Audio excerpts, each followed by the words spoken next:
ত্রয়োদশ জাতীয় সংসদ নির্বাচনে নবনির্বাচিত সংসদ সদস্যরা 17 ফেব্রুয়ারি মঙ্গলবার শপথ নিতে যাচ্ছেন।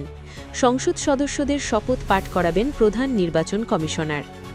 16 ফেব্রুয়ারি সোমবার বাংলাদেশ জাতীয় সংসদ সচিবালয়ের এক স্মারকপত্রে এই তথ্য নিশ্চিত করা হয়েছে। সংসদ সচিবালয়ের সিনিয়র সচিব আখতার আহমেদ স্বাক্ষরিত ওই পত্রে জানানো হয়, মঙ্গলবার সকাল 10টায় সংসদ সচিবালয়ের শপথ গ্রহণ কক্ষে এই অনুষ্ঠান আয়োজন করা হবে। সংসদ সদস্যদের শপথ পাঠ করাবেন প্রধান নির্বাচন কমিশনার।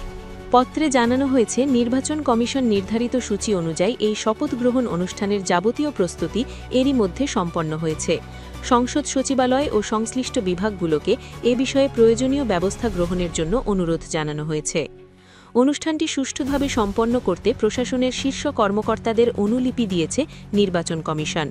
এর মধ্যে রয়েছেন মন্ত্রিপরিষদ সচিব ও প্রধান উপদেষ্টার মুখ্য সচিব, সশস্ত্র বাহিনী বিভাগের প্রিন্সিপাল স্টাফ অফিসার ও পুলিশ মহাপরিদর্শক আইজিপি, সব মন্ত্রণালয়ের সচিব, বিভাগীয় কমিশনার, জেলা প্রশাসক ডিসি ও পুলিশ সুপার বিজিবি, র্যাব ও কোস্টগার্ড সহ সকল আইন শৃঙ্খলা রক্ষাকারী বাহিনীর মহাপরিচালকরা।